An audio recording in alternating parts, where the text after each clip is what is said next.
Let's talk about training targetry and how you can be clever with your training to improve your natural muscle memory response should you have to someday deal with an active shooter threat. Right, most people tend to use bullseye targetry on the shooting range, and bullseye targetry is great for many things, but there's one thing that they don't do, and that is they do not build your natural muscle memory response to dealing with human threats. And many moons back, bullseye targetry was used in the military to prepare for world conflicts. When a switch came into silhouette targets, there was a massive improvement in soldiers being able to fight back psychologically and actually dealing with human threats.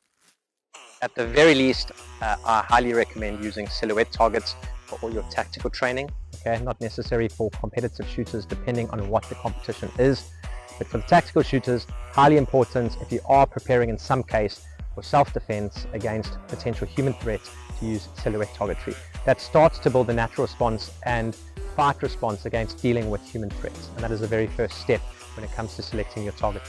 Your next step is to go and draw, spray, create, cut shot placement markers. Okay, in this case we've used our very own design.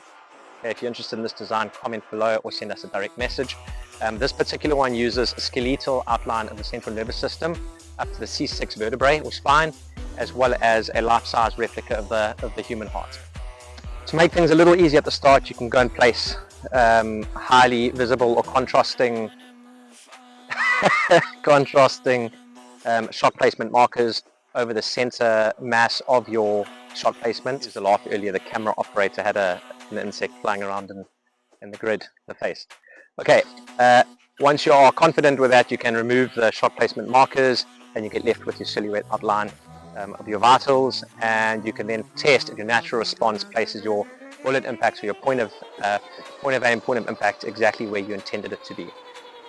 I kindly ask that you hold back the comments in the scale of the gun in the image. I'm well aware that it's not a life-size replica of an AK-47. However, your next step is you can incorporate threats into your targetry. Okay, you can use different types of threats. You can use pistols, you can use rifles, you can use knives. That allows us to respond to threats in the correct order and build that muscle memory response as well. Once you start getting more advanced and you are incorporating threats into your targetry, this, for example, would be a non-hostile and should not be engaged. For those who wish to take things even further, you can start to incorporate bits of gear and equipment other than threats, such as, in this case, the plate carrier. This teaches the shooter to identify the carrier when stress is induced and to shift shot placement elsewhere.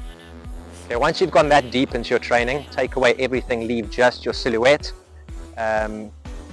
increase speed, aim for accuracy, aim for shot placement, and you should hope that thanks to your muscle memory response that you've been building up through being wise and clever with your training, you should find shot placements in whichever engagement sequence or engagement drills you guys follow, going into the areas in which you've been training with your stencils and so on. If you like the video, like, share, comment so that we can keep the content coming.